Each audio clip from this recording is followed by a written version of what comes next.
welcome back to Orientation to Clinical Research. Right now, we're going to get started with the whole concept of how to ask a good question. And for that, we're going to rely on the Go-Hi method. This was developed by Jeff Morris at Colorado State University, and I am very grateful to him for developing this wonderful approach to asking goal-directed, hypothesis-driven research. So, the scientific method. In general, when we think about basic science, we think about curiosity-directed science, which is based on the scientific method. But the problem is that most applied scientists and a lot of basic scientists don't actually use the scientific method, maybe because they don't think it's relevant, but also because it's a lot of work. And not using the scientific method does cause a lot of problems, primarily failed projects and maybe projects that tell you something that isn't really true, like p-hacking. So we use Go-Hi as an applied scientific method to use the scientific method for impactful applied science. This is science that is goal-directed. We have a place that we want to get to, and this is going to help us get there. It is also hypothesis-driven, meaning that we're using a systematic approach to getting to our goal. We are trying to align our science, our research, toward impact. Specifically, in this case, clinical impact. We want something that will help us in the clinics. So, goal setting. How do we get to a good goal? We're going to rely on the idea of SMARTY goals. SMARTY, you may have heard of SMART goals. SMARTY adds a couple layers. So first, we want something specific. We want to be very clear about what that goal is. We want something measurable. We want to know what we consider success to be. We want something action-oriented, meaning that we know what the outcome will be, what action we're going to take. Now, of course, we want something realistic because we don't want to do research that isn't achievable. That's just asking for frustration. And we want something time-bound. We have deadlines. We all have deadlines. Let's keep it within realistic deadlines. We want something inclusive. So we want input from those who are affected. In the case of clinical research, we want input from the patients and from the people who might be using the results of our research. And then equitable. We all want fairness and justice.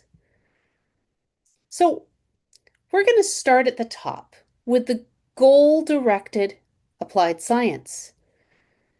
We're going to start with a vision. A vision is a description of a better world. Not necessarily what we're doing to get there, but what we might imagine the world to be. Now, myself, because I work with a lot of vector-borne diseases, I could have a vision of the world where tick-borne disease no longer affects people's lives. That's a big vision. I'm certainly not going to be able to get there, but it's a goal for me to look at. Then the mission is my contribution to getting to that better world. Not necessarily within a period of time, just over the course of my career, what am I going to do to make that vision happen? Because I'm an epidemiologist, if my vision is making tick-borne disease no longer a problem in health, my mission may be creating better forecasting models so that we can communicate better to prevent infection in the first place. The innovation goal is then the deliverable. This is the thing that we're going to give, either a product, a service, in the case of training, human capacity. So if your innovation goal is training residents, that's a deliverable. So in the case of me with tick-borne disease, If my mission is to provide better forecasting models so that we have better communication, my deliverable is going to be the forecasting model. So then we get to the roadblock. Why have we not generated the deliverable already? Where are we getting stuck? So the roadblock is where the research needs to happen. In my case, we can't produce the forecasting models because we don't understand yet what is important to go into those forecasting models to make them effective. And so the research goal is then, what is the knowledge that we need to facilitate that innovation goal? What do we need to know to get around that roadblock to produce our deliverables? From the research goal, then we can develop our hypothesis, which is our model to be tested, and our prediction, which is an observation we would make if the hypothesis is true. We'll get more into this in a little bit. And then we have our objective, which is what we need to do to make the observation. So, goal directed is the same thing as use inspired. You may be familiar with the concept of use inspired. This means that it is driven by a specific clinical need and a potential application. So let's talk about this. If your innovation goal can be done, do it. If you think you can create the thing that you need to meet your mission, go ahead and do it. And you don't need to do research. The hypothesizing is necessary to meet the research goal. And we are hypothesizing maybe that the innovation can be generated using a particular approach. So then we could do research to see if our innovation goal is actually being effective. But we can just go ahead and make our deliverable now. If you want your research and innovation to have an impact, you have to make sure it's needed for somebody else. So maybe clinical people are not excited about a particular area of research because they don't think it's needed. They think they can already do the work without that innovation. So the first hint to how to ask a good question and come up with a good research plan is to talk to people. Find out what they think their roadblocks are. Why are they not reaching their goals? And that can give you some good ideas of things that are needed. Now, if you're out in clinical practice, you probably already identified things that you think are roadblocks. You know that if you create something that will get around those roadblocks, that your life will be better as a clinician. That's already a good start.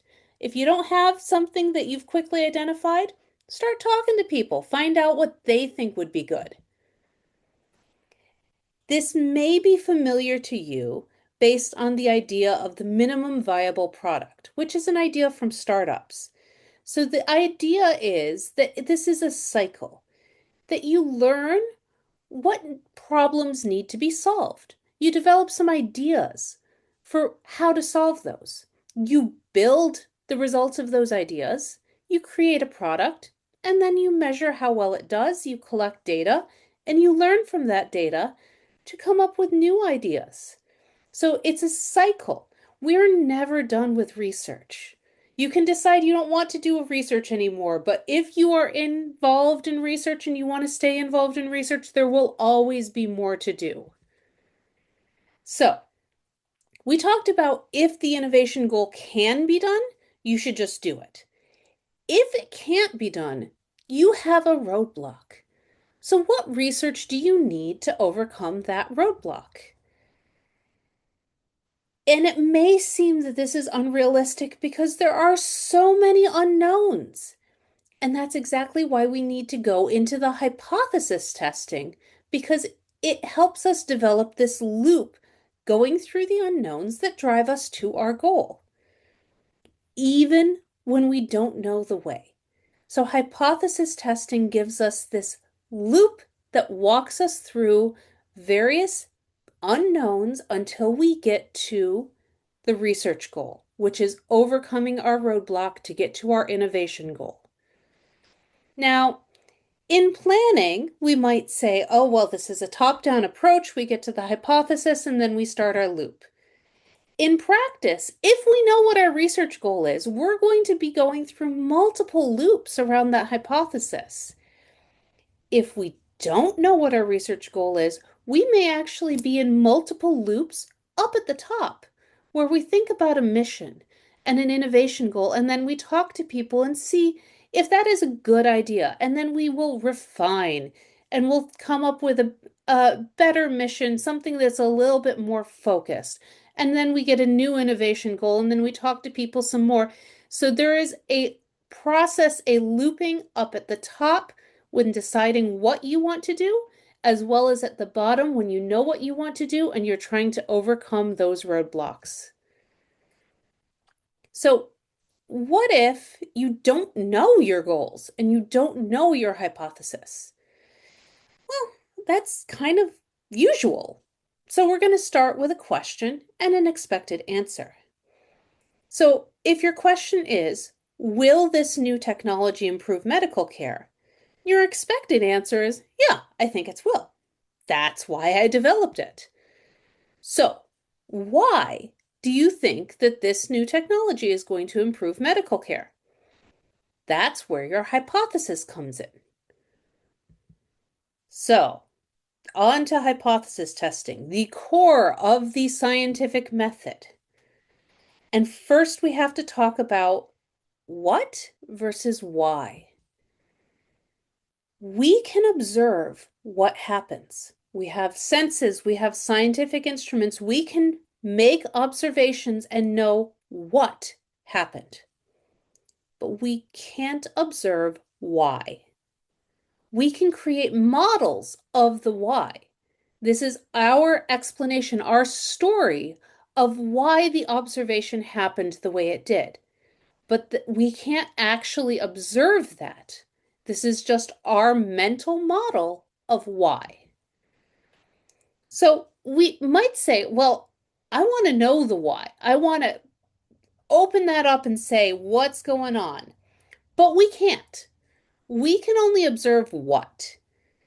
So that gap within these diagrams is going to remind us that we can never actually observe the why. We can only observe the what. So how do we learn the why? And of course, learning the why is going to help us overcome all of our research goals and research barriers. Well, that's what the scientific method is for. The scientific method uses explanations and predictions to bridge that gap. So, the scientific method is that you make an observation, you explain that in forming a model. The model is why you think that observation happened. Based on that model, you make a prediction and then take a new observation and compare the new observation to that prediction. And if your model is correct, your prediction should match the new observation. Now, what is the model? This could be just a story, a description. It could be a diagram. It could be a set of equations. Anything that explains the why of your observations. Yes, I know that this is philosophical. Myself, I love going into philosophy, but I know other people don't have time to deal with it. But this is practical because this is a tool. Science is a tool to use our observations to make models of the world and use those models to predict the future. This is what we use in clinical practice all the time. We have a mental model of why a disease works the way it does. We can use that to predict what will happen if we use one treatment versus another, and we use that to choose our actions. So that prediction to action is the core of why we need these models of the world.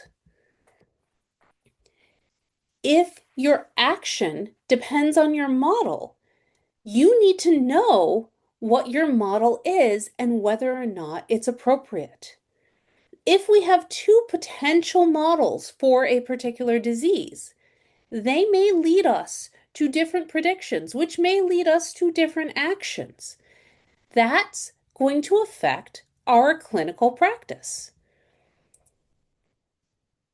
Our models are based on these observations and these predictions, and our actions are based on the models and the predictions. So the scientific method is really tied directly to the model that you have for the system.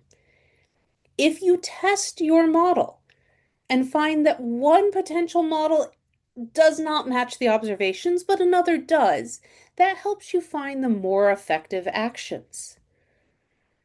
So you need to have your models that you can test that will help you lead to better actions in your clinical work. So we've been talking about models, but what are hypotheses? I said this was hypothesis driven. A hypothesis is a model that explains observations in a way consistent with theory and that is testable via its predictions. So, we take our observations and the literature and stakeholder feedback and theory, and we use that to make an explanation to create a hypothesis. The hypothesis is this model for how things will work. So all of the observations and theory and explanations go into this hypothesis. And then hypothesis testing is simply using the hypothesis to make a prediction, making a new observation, and checking if it matches the prediction. So what's the difference between a prediction and a hypothesis? The prediction is what you think will happen. The hypothesis is why. So let's go into details. A hypothesis is a model. It's why. It can't be observed directly. So the hypothesis is up above that gap where we can't see. But the prediction is a possible observation you haven't made yet. It can be observed directly in the future. In the what? In the place where we can actually observe. So a hypothesis is generally more general, whereas a prediction is getting more specific, and an observation is a very specific instance of the prediction, which can then test that hypothesis. So the hypothesis tends to use keywords like controls or mechanism, whereas the keywords associated with predictions and observations are association or correlation. So they're different words because we're thinking in different ways. Remember, the hypothesis cannot be observed. It is only how we think the world is working. The prediction is what we can then go on to observe. So the difference between a hypothesis and a theory is that theories are models that have been tested over and over and over and over again and not rejected. So theories are models that we have of the world that have been used to make predictions. Observations have been made of those predictions, and we have not rejected them because the observations have continually matched our predictions. So, how do we do this hypothesis testing? We need mutually exclusive predictions. If we have two hypotheses for how the world works, you may know of this as a null and alternative hypothesis, they may each predict something that would happen no matter what you have. But they should have predictions that only apply to one of the hypotheses. So in this case, prediction 2 is output by both models. It doesn't help us. If we were to make observations associated with prediction 2, all we could do is reject both of our hypotheses. We can't reject one versus the other based on that. But prediction 1 is only associated with hypothesis A, and prediction 3 is only associated with hypothesis B. So if we were to make observations based on prediction 1 and prediction 3, we would be able to distinguish between our two hypotheses. So if, for instance, the observation associated with prediction 1 does not match, but associated with prediction three does, then we can say, well, hypothesis A is going to be rejected, but hypothesis B remains viable because its predictions are matching observations. So, what is the difference between an assumption and a hypothesis?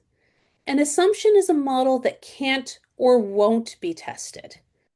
Remember that with a hypothesis, we are always going to test it because we're going to make action based on it.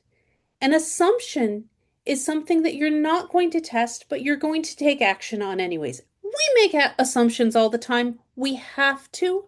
We cannot rigorously test every single thing that we do in our lives. We assume we're going to get up and go about our day. We have to assume that we cannot test whether or not we are going to break our ankle when we step out of bed, other than just by stepping out of our bed. So we have to make assumptions about our life. But the hypotheses that we make are things that we're going to test. So assumptions can be useful because they can help us take action quickly. We know that. In clinical practice, sometimes we have to move based on our assumptions, based on our clinical instinct. But those are based on observation and theory leading to our mental models. If those mental models are wrong, we can take the wrong action. What if you say, I've got a great prediction and I'm testing my hypothesis and it matches, but it doesn't, somebody says, well, that doesn't prove your hypothesis. We can't prove a hypothesis. We can just test it. And we're going to test it multiple times. So for each hypothesis, we're going to make multiple predictions and multiple observations, and we're going to repeatedly go through and test them. It's a lot of work. That's why we're going to use this method to pick the important hypotheses and validate them by reading, by thinking, and by discussing. It is a lot of work. It takes time.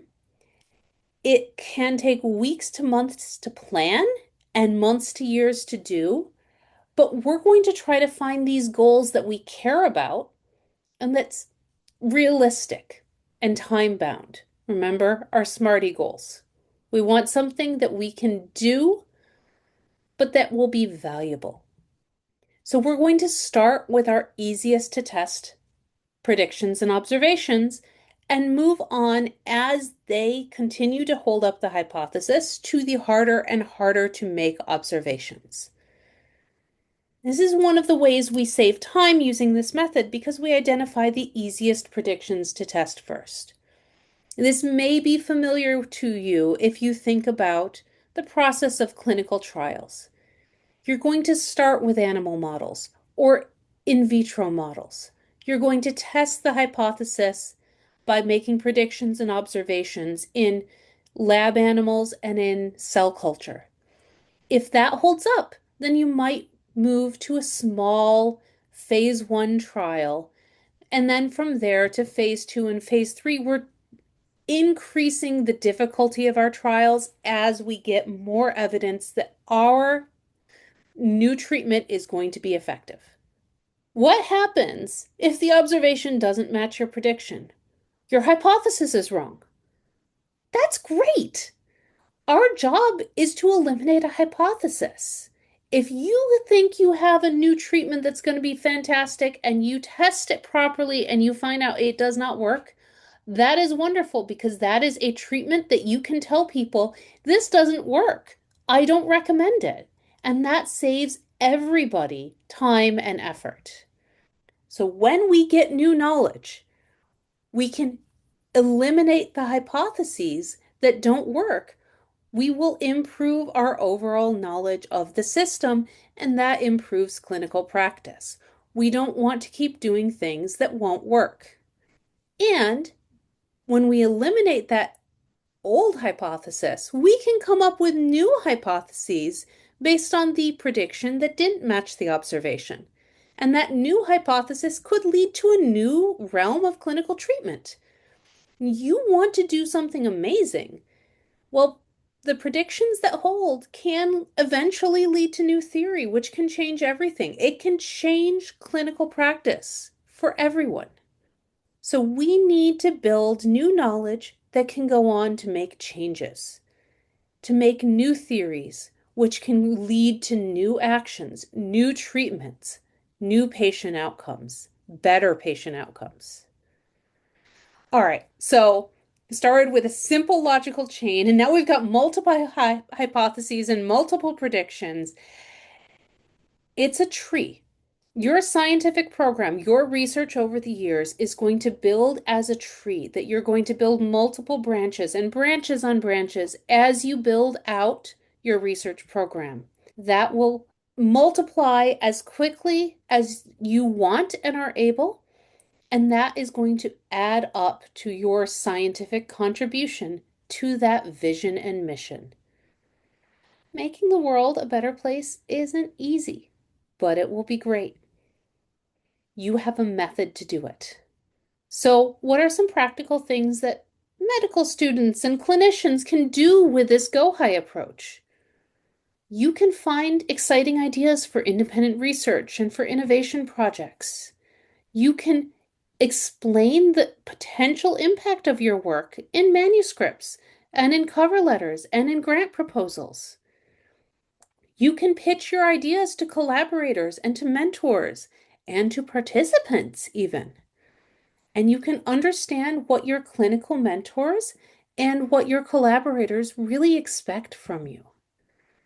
So, how are you going to use this approach? Now, good science comes from good habits. There are worksheets available to help you get started.